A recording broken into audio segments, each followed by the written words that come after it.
Hello, Legion. This is Hadrian. Thank you for being here. Let's play some more of The Long Dark in our Survival School series. So, I've been busy. We're not in Mystery Lake anymore. I know I mentioned at the end of the last episode that I might try and wait until I had some more deerskin items, but I think I showed you enough about how to craft that stuff. I really wanted my boots and pants, but at the end of the day, as long as you get your boots and pants, we'll be in good shape. I wanted to go ahead and jump into a new game, and I've been running around Coastal Highway for the past little while. I came up here, I don't want to show you around Coastal Highway too much because I want you to find it yourself. We're going to spend this episode talking about some of the emergency situations that can happen when you're out on ice and out near coastline like you see down there. But I just happened to get a nice aurora as I was coming up to this lookout to check for a rifle, which unfortunately is not here. So in this playthrough, I don't have a rifle. I actually don't even have a pry bar yet, but I do have some pretty nice clothing, I gotta say. I've got one of the nicer parkas in the game, not the nicest, and then a Mackinac jacket under that, which is one of the nicer items in the game. As you can see, I've got the gauntlets on as well, and I haven't even repaired them yet, so let's go ahead and do that right now while I'm standing around doing nothing. Oh, or I could fail.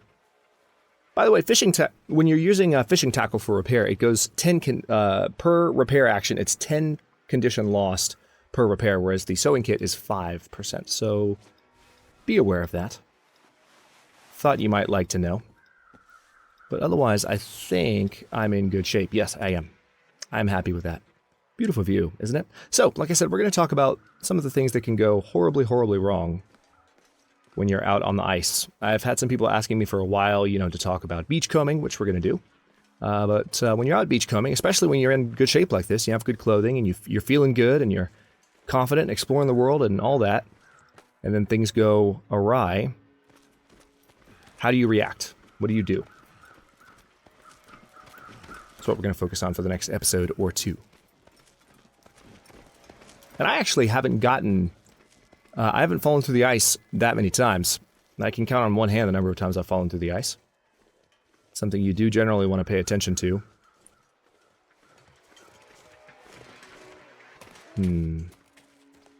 Got a guy in this cave here. Just keeping my head on a swivel, even though I'm focused on getting down to the coast, so I can show you what I want to show you. It's about middle of the night, so when I get down to close to the coastline, I might stop in my base that I've established, where I've got plenty of supplies.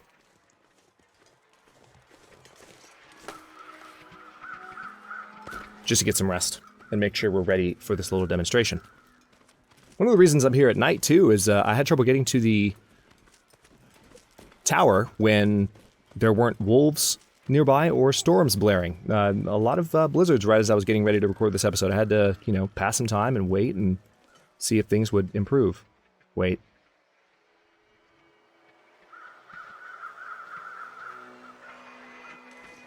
If I have a chance to teach you about bear crows using an actual demonstration this episode, I'm going to do it. And I don't think I just heard bear crows. I think I just heard normal crows flying around or possibly around a carcass nearby.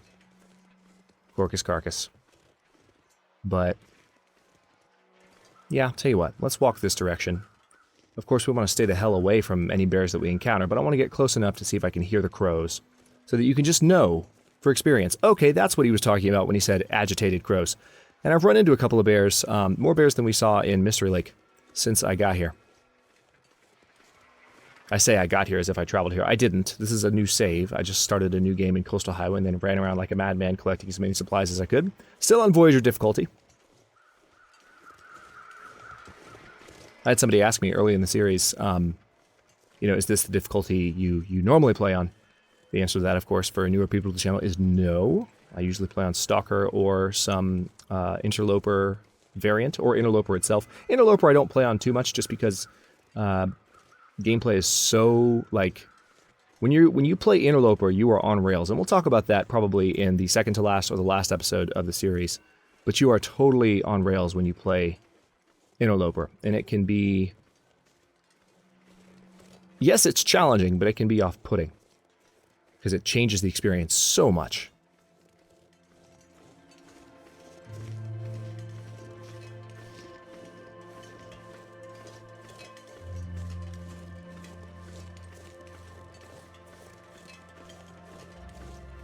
Okay, we found our bear. Now we need the music to stop playing, honestly. Much as I love me some Long Dark soundtrack, we need the music to be completely gone. But I'm going to shut up just so that the audio rolls up. And I want you to listen. Okay, good. We are where I thought we are. We're actually pretty close to said base.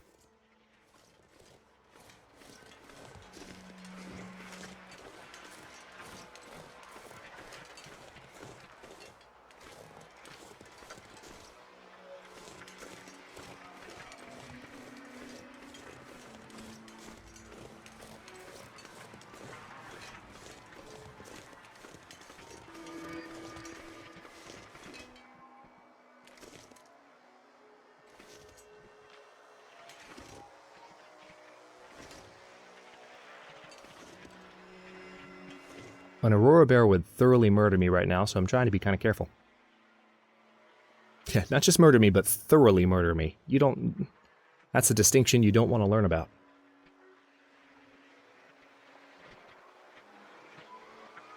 Unfortunately, the Aurora sound effects are kind of wrecking this opportunity. I hate to say it. If not... I mean, the Aurora sounds are louder, I think, than any hints of crows that we'd be hearing. So this, I mean, the game really seems to not want to let you hear bear crows of this particular series. I'll try again at some other point, but I'm going to... Oh, hey, I think you might have seen me. That's okay, I'm gonna walk a particular path that he can not follow in any way, and I'll be alright.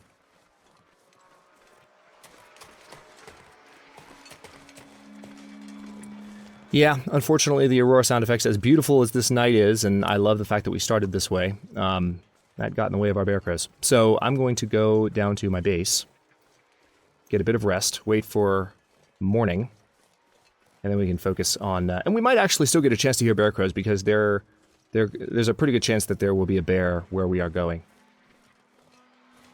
I would love to demonstrate that to you before we're done with the series. Obviously, I've been trying for a while. Missed my first chance because I was too busy trying to shoot the bear. Trying and succeeding, but killed it a little bit too fast to think to talk about the bear crows. I've talked about them, but I want you to hear them.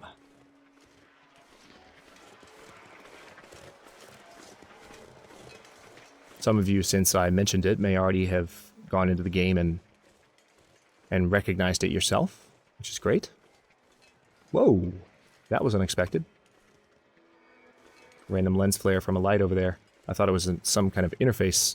I mean, I knew it wasn't because the Long Dark has never circled anything like that, but that was not expected. Okay, so...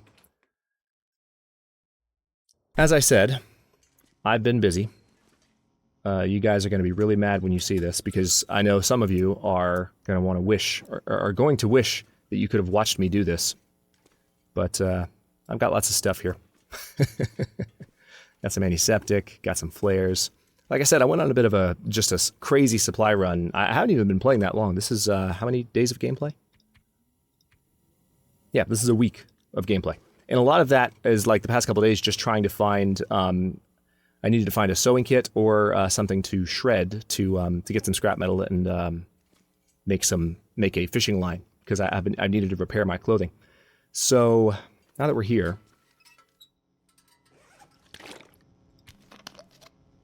Actually, I probably should have drank a soda, but I'm okay. I'm below my encumbrance limit. I'll be fine. Let's hop in here. We're not going to sleep for 10 hours. Obviously.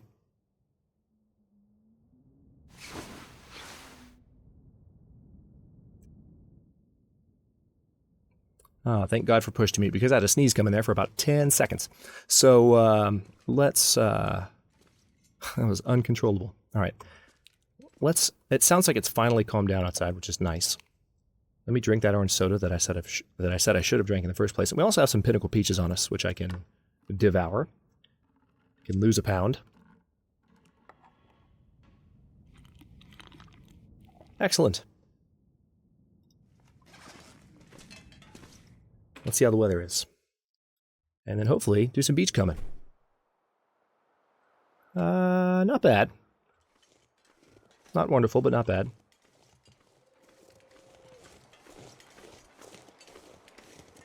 Okay, I'm going to kind of dance through this area here because I would prefer not to provoke any wolves while I don't have a rifle or a weapon of any kind. Well, I have a hatchet and a knife, so I could fight a wolf if I got attacked, but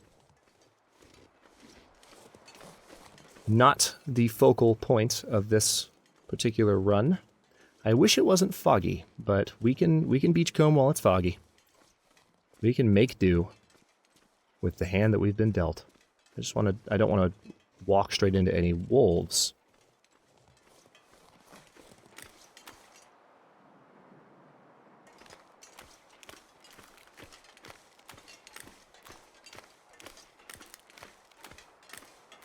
Like that one.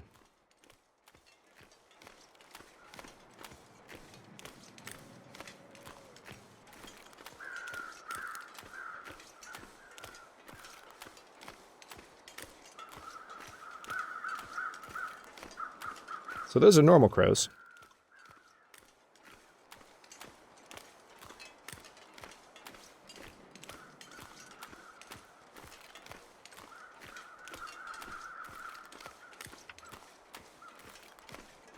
For those of you wondering, man, you sure are just walking out. Oh, wow. Look at that. 4 wolves over there. I think the fog is clearing. Yes, it is. Maybe. For those of you wondering, man, you're just walking confidently out on the ice. How does ice walking even work in the Long Dark? You know, I walked on Mystery Lake and there wasn't any thin ice there. And there isn't any thin ice on Mystery Lake. And for a lot of the near coast and Coastal Highway, there isn't thin ice either. But the way that you can typically look for thin ice, there really isn't a good visual indicator of whether ice is thin. I will tell you that. Like right now we're walking onto this blue part and you might be thinking, okay, that's clearly thinner ice. But no, I mean, it's really just graphical. And we're walking towards one of the outlying islands off of Coastal Highway right now. And out behind these islands is where it gets a little bit thinner, and you have a coastline that you can check for stuff. So when I say that I want to go beachcombing, obviously there are no sandy beaches in the Long Dark. The beaches consist of far-off shorelines that have items that can wash up. And items include dead fish, which you can eat. Items include reclaimed wood. Really, any number of things that were in the water during the geomagnetic catastrophe can theoretically wash up. So, kind of knowing where the spots are that you can do this and what you might be able to find is a good set of topics to touch on. But also knowing what can go wrong, like I mentioned at the beginning of the episode.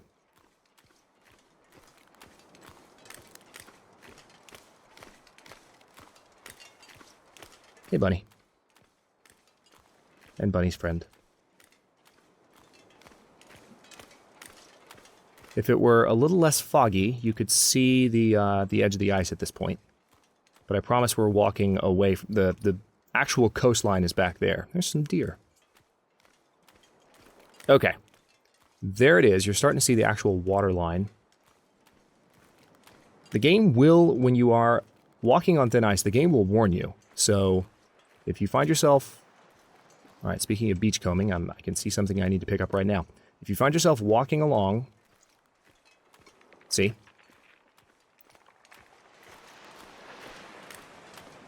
And you get a weak ice indicator, generally a good idea to just back off of whatever direction you were going. You may not be able to pick up everything that can be beachcombed. That looks like a dead fish. The weak ice indicators indicate that you, or are a warning that you might fall through if you hang out in that spot for too long. You can fall through if you stand in one spot, and I'm going to do it in a second. We're just going to dunk ourselves so you can see what happens. But I would like to do some successful beachcombing first, if that's going to be possible. Of course, the ice is usually thin near the edge, so it can be tough to manage. But you're getting the idea while you're watching, I hope. Oh, also, I'm actually going to go this direction really quickly, because I mentioned an opportunity to listen for bear crows, which we're going to do right now. Now that there's no more Aurora sound effects, we might be able to hear them.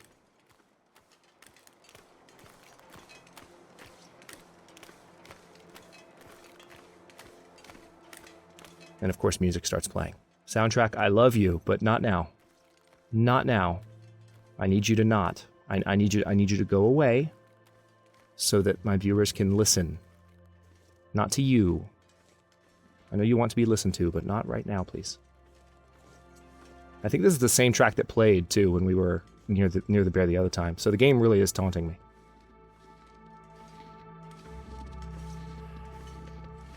There's a wolf patrol route up on this part, too. Yeah, there's a wolf right there, actually.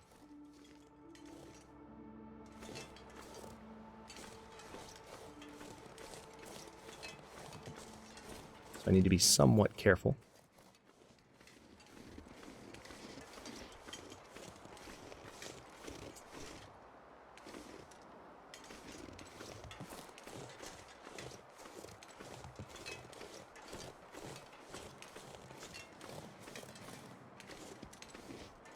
I know you're out here. It's a pretty consistent bear spawn. Hey, fishing tackle. That would have been nice to find a lot earlier. But I'll take it. Where are you, dude? Oh. Well. Bollocks. There is not a bear at present. So, back to beachcombing. I tried. I keep trying. I mean, hopefully the effort's appreciated, but... Wow. You got a lot in your backpack. Frontier Shooting Guide is not useful to me at the moment because I don't have a rifle, but that's okay. So, let's step back out this direction and see if there's anything we can actually successfully beachcomb.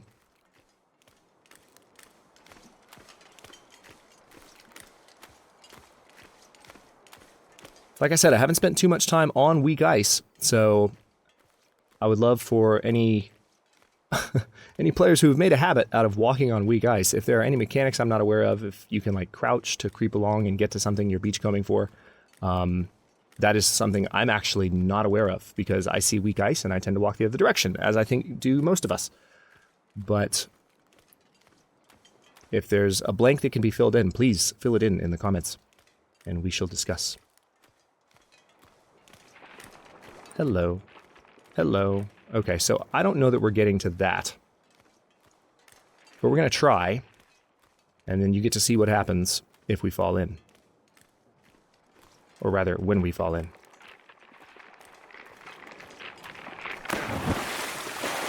Like that. Goddamn freezing. Okay.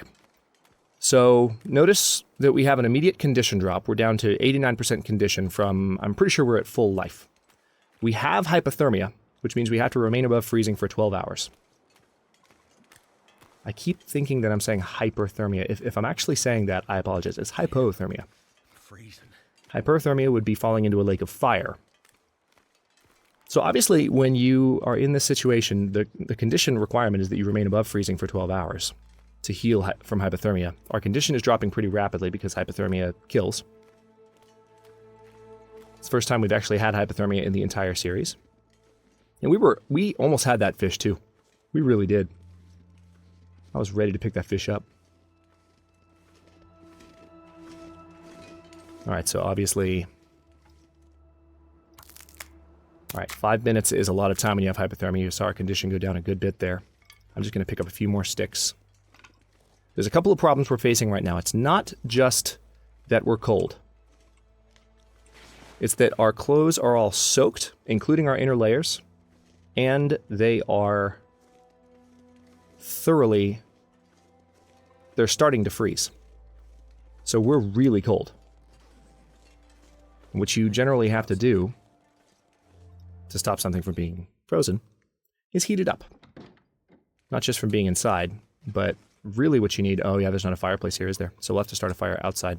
That's fine. I haven't been in here yet in this playthrough either. But, let's see. What would be the best way to do this? I guess what I'll do is I'll start a fire right outside the house. So cold. Do not have any tinder. That's a dirty lie. All right, well, let's go ahead and harvest this stick, and I'll have tinder.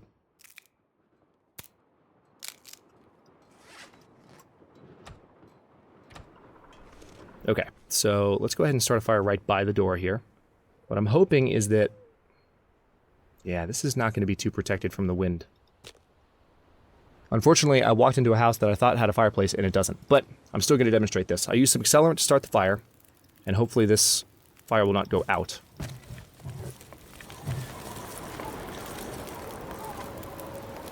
Alright, we're blocked from the wind at the moment, so that's the only reason this fire is not going out. But it feels like 47 degrees standing by this thing. And what we can do is hang out by... This is not a good demonstration at all whatsoever, actually. Because not only are we standing out in a blizzard, but I walked into a house that doesn't have a fireplace. I think ideally, what you would do is you would go back to, like, where I had my base, where you have a fire pit or a fireplace. You can be indoors, you get that natural temperature boost from being indoors, and you light a fire. And you stay by it until your clothes are not frozen anymore. And ideally, also, you can just put your clothes down when you're indoors. You can put your clothes down by the fire and then walk away from them. You can be, as long as the fire is heating the space and you have a long enough fire going, you can be completely unclothed and you can rest. Notice that you can see the percentage frozen going down because we're standing by this fire. If the fire is hotter, yes, it will actually do better at thawing your clothes out. So that's another big win. And your feels like temperature will, of course, go up the more and more, the warmer your clothes get. See, this is what was happening before I started the recording. I mean, we're in a region that is not particularly prone to blizzards, and I'm also playing on Voyager, and we're just a week into the playthrough, so I really shouldn't be getting storms thrown at me every few days, but it's just the dice roll giving me a good amount of crap to start off. So we're going to hang out by the fire. I could pass some time, but you can see our temperature going up, so that's nice. Hypothermia is still killing us. If we were to try to get to the mainland right now, we would lose a good amount of condition, plus we wouldn't have very good visibility, so our chances of getting there would be slim.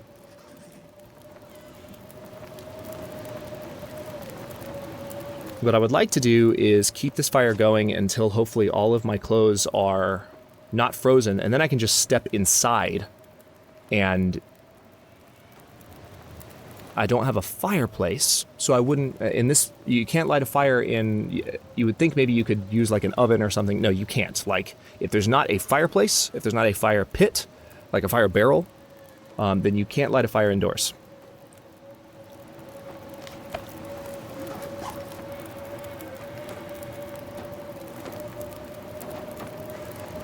Isn't this fun?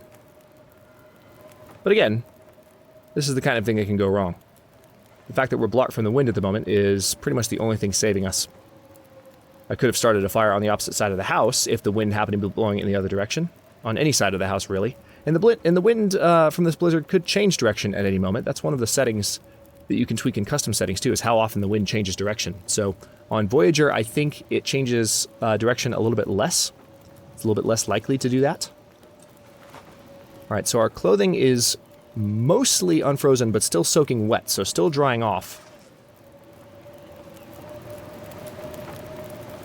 Thankfully the campfire is holding its own.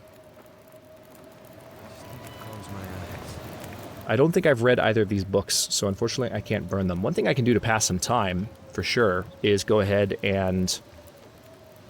Let me heat up this cup of coffee.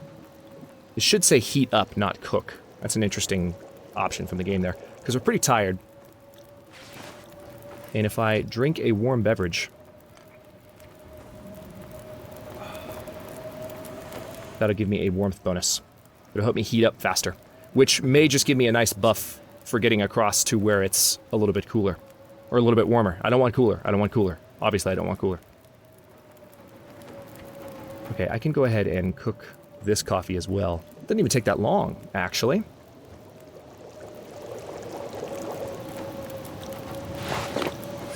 So each cup of coffee that I cook, obviously, a little bit of calories, a little bit of liquid nourishment, also a little bit of energy. Fire's still protecting us. Main thing is that we're passing time with these cooking tasks. Clothes are getting drier. Life is getting a little bit easier with each moment.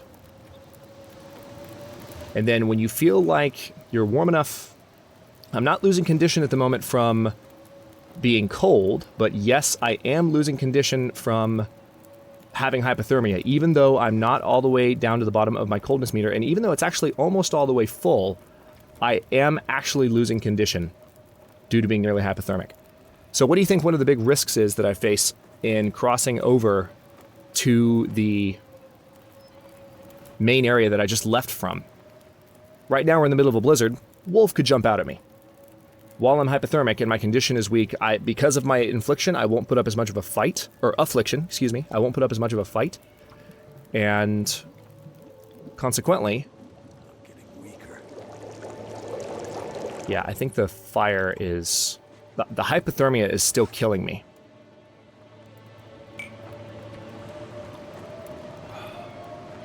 Hypothermia. Like, I hear myself right after I say it, and I'm like, am I saying hyper? Anyway, so let me step inside. We may not have to risk going across. Yeah, right now we're warm enough. Feels like 59 degrees. Our clothing is still quite wet. So there's a couple of different things that I could do here. Let me look around. I think one of the most obvious choices that I have, and this is one thing that you can do when you step into an area you haven't fully scavenged yet, see if you can find clothing that isn't wet. Pretty straightforward, right? You don't have to keep it on, but you can switch to it as a way of staying warm in an indoor environment. This stuff will come in handy. See, like those I could actually wear right now. Those gloves would not be particularly useful to me. All right, unfortunately, we actually didn't find a lot here.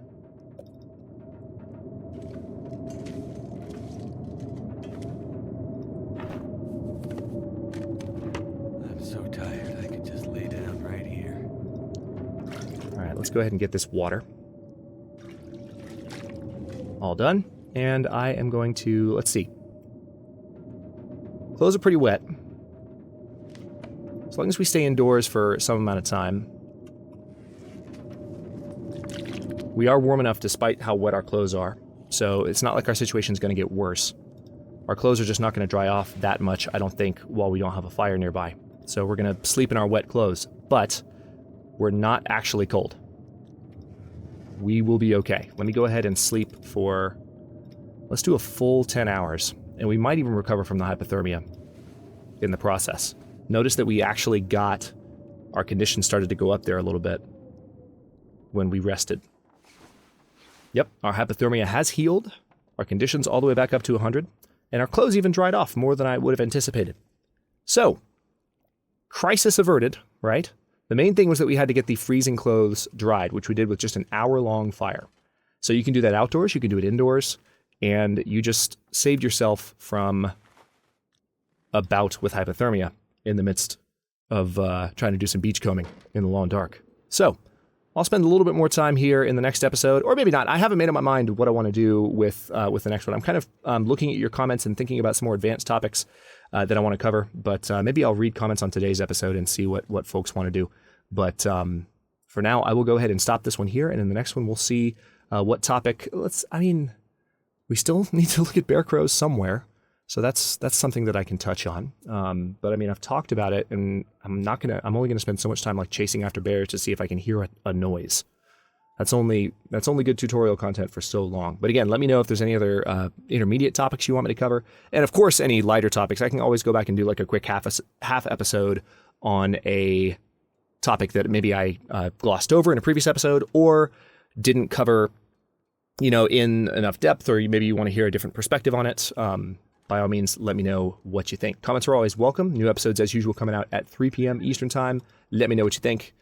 Wow, this outro is all out of order. I'll see you next time.